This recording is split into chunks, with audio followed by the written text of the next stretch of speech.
Hey everyone, in today's video we're going to be working on this Athearn Blue box SD40-2 in the family line system colors.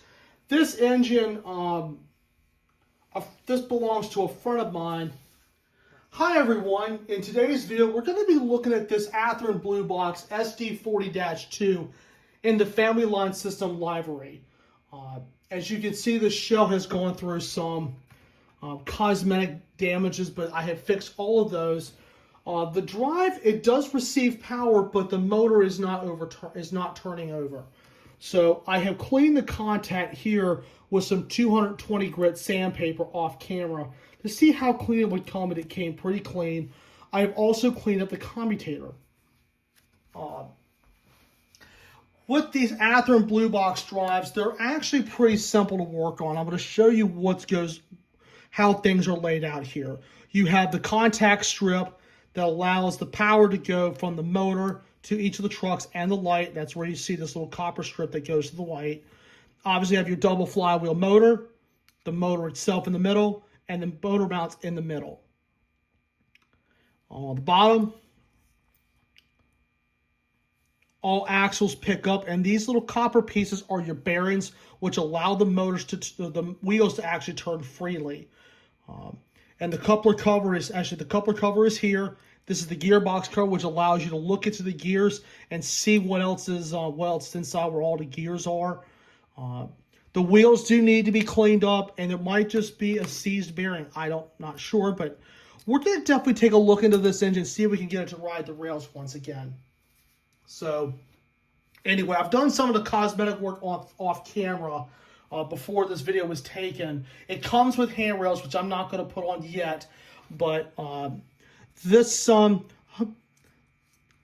the motor turns over fine. It's just not going forward or reverse. So that's kind of where we're at right now. We're going to go ahead and dive into this thing, and we're going to clean up the contact strip and get all the rust off. That's one thing that we're going to do. We're going to also crack open each gearbox and see what's going on in there. So let me do some investigating, and I will be right back. All right, everyone, I've cleaned up the contact strip a whole lot. Definitely is a lot cleaner. Now I've opened up the front gearbox. Here's one of the wheel axles that are out of this locomotive. As you can see, this bearing is a little bit sticky.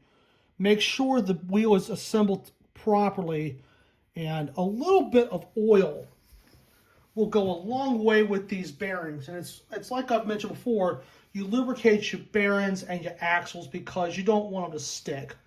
So we're just going to take a little bit of oil.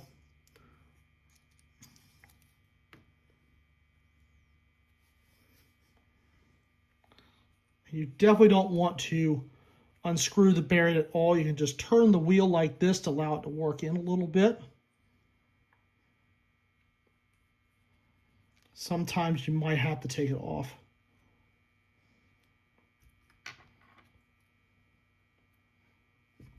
And that's a wheel. This is a bearing. I'll even show you how it goes back together.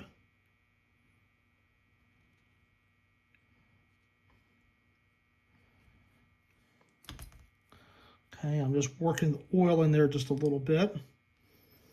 And the wheels are definitely going to be getting a good cleaning once everything has been serviced, lubed and greased.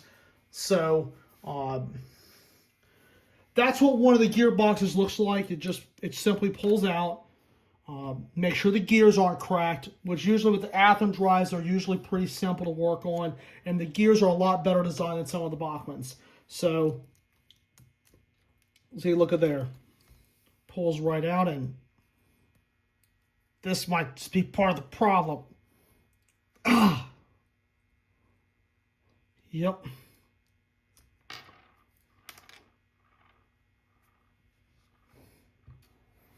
So, in a case like this, I'm glad I took the other axle apart. What you can do, take a little bit of degreaser. Get a little bit more on the Q-tip there. Clean the axle a little bit. And let it just sit there for, about 20 to 30 seconds. then what you can do is turn the wheel upside down and just put the oil on just like this.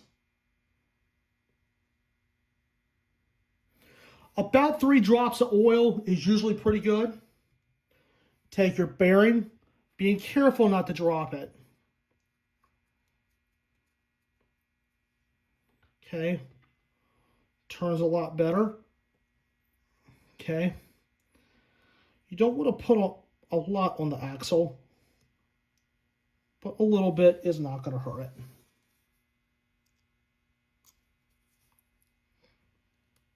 Some of them might be a little bit more comfortable than others. Okay.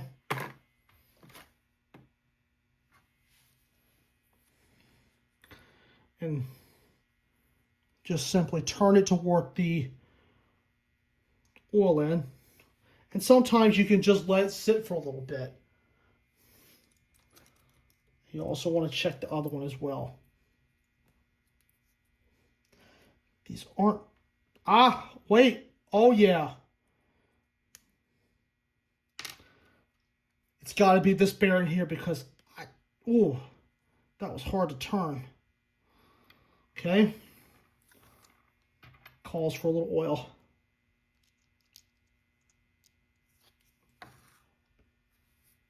Okay.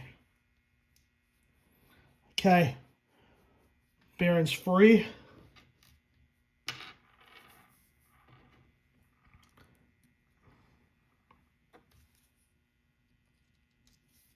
Okay.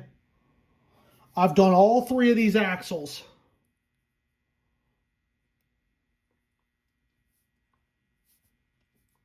Just turn them a little bit. Let the oil work its way in there for just a few minutes before you put it back together. So, I got them in the order the way I took them out. Then I'll be able to clean these wheels off camera and put them back together. So, it's a matter of aligning the wheels correctly and then being able to put it back together. And on the inside, you look at it, it's actually pretty spotless in there. Which is really, really good. Just throw a little bit of oil in there, maybe a dab of grease in there, then that'll be ready to go. So I will be putting this truck back together, and I will definitely take a look at the other truck off camera to see how everything else is looking. So that's how to take one of the trucks, taking the cover off and just servicing the gears. And I'll be putting this one back together, and I'll service the other one. So I will be right back. All right, everyone, I've got both trucks assembled, and we're going to try to put some power to this thing. Since the engine has a little bit bigger motor than some of the pancake drives, I brought out one of my other transformers to give it a little bit of extra zing. Got the power on. Let's see what it's going to do. Light comes on. It's thinking about it. Oh, wait a minute. Yeah!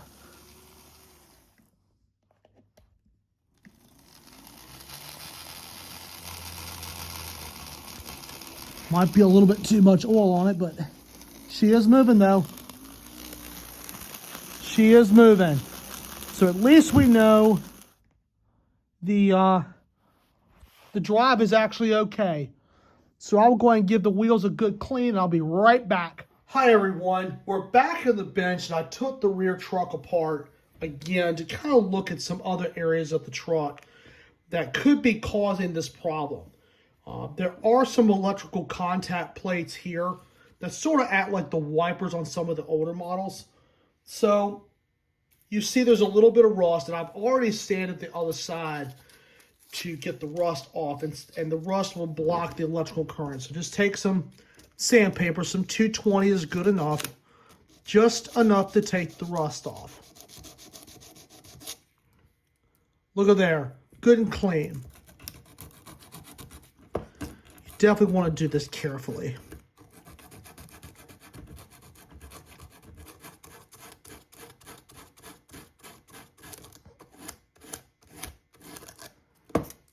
Okay.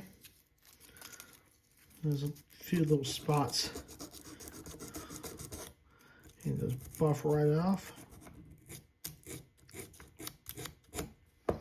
Now, to get the little shavings off. Like we've done before, just take a little bit of evaporate degreaser. It just cleans it all up. And see, there's the other side. And I'm just going to run through it with the degreaser again. Also clean the inside of this, even though I've already put oil on it. But still, you want to get all that cleaned up. Now, there are a couple of possibilities. I pulled the camera up a little bit where you can actually get a closer look at the truck. Now, I have the truck apart. Now, there's a couple of things that I think about when a truck is not moving. Obviously, I've got the bearings lubricated, so that's possibly not a problem anymore. Another thing is, it could be something going on inside the gearbox where a gear is misaligned, an obstruction is in the gear, or sometimes a gear could just be stuck and just needs to be cleaned out. So I have to go in and take the truck out and inspect all of that. So that's another possibility there. Sometimes it could be a little bit of flashing on the gears because sometimes the craftsmanship on these engines is not the best, or sometimes the flashing just needs to be cut off. So that's another thing that we will look at. So I will do some more investigating on this, and I'll be right back. Hi again, everyone. It's the next day, and after doing some careful thinking and some research, I finally got to the culprit of the problem. I have taken the truck out by just simply pushing it out with a flathead screwdriver and just moving the gears. The gears are turning nice and clear. There are no obstructions inside the drive. That's a good sign there. This is riveted on, so you rarely have to take off these electrical contacts, but see, these are all clean. I cleaned all of those up. Now, after taking the drive apart, there's a worm gear with some bearings that are attached to the drive. And see, this is all seized right here. It is seized. I can barely turn this thing. What does that come from? Old oil. And a lot of that can be fixed with some oil, with some fresh oil. This oil that I'm using is not only a light oil, it is also a rust penetrant. And it also protects the bearings from any moisture. It locks out the moisture. And it keeps it lubricated for a good long time. So I have just drizzled on a little bit of that oil. I'm going to let it sit on there for about, let me see what time it is real quick. I'm going to let it sit on there for about 20 minutes to allow the oil to get down into the crevices and be able to hopefully break it loose. The gear is in fine shape, which is a good thing. The motor turns, that's a good sign. I will go back and clean the commutator one more time just to make sure that everything is looking good in there. And then hopefully we'll be able to put this thing back together and allow the train to line the rails once again. It does have horn hook couplers. I'll put those back on there. The couplers look good on it. The truck covers look good for the trucks. And those just simply just push into the holes, which are a good thing. But this is a pretty simple design. You just have to push it out with a flathead screwdriver and make sure the gears turn. But it all looks nice and clean, and plus I've already lubricated it, so that's a good thing there. So it's good lubricated.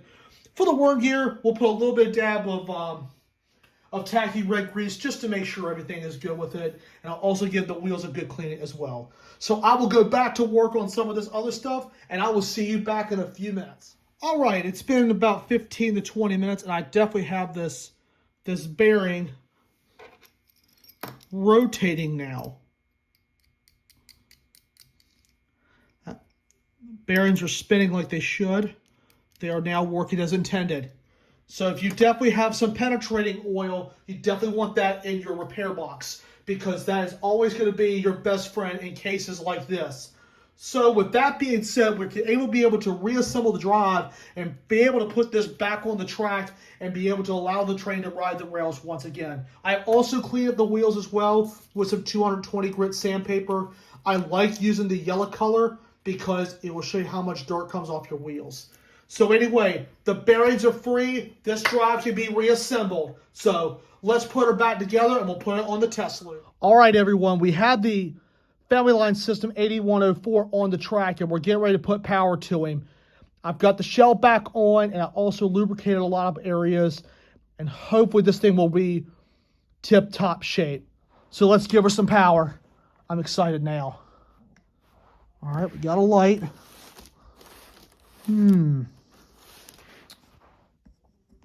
So to me, we're shorted.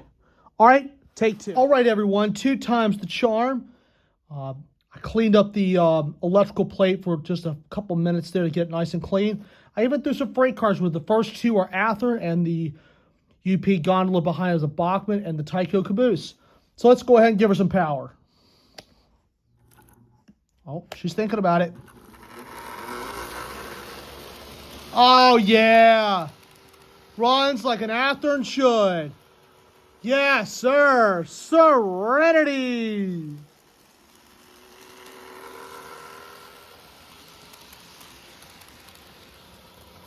Wow.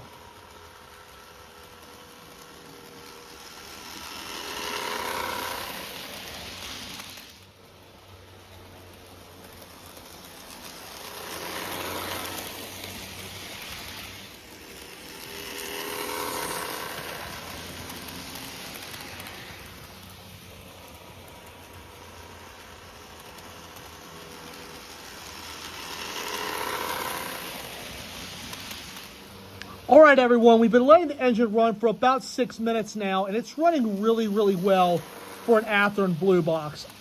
It's performing really well. The only thing this thing needed was really a good clean and a fresh lube, and that bearing on the worm gear was holding up that rear truck. So it was a lesson learned there. So anyway, I hope you all enjoyed this video, and it is with that, I'd like to thank you all so much for watching.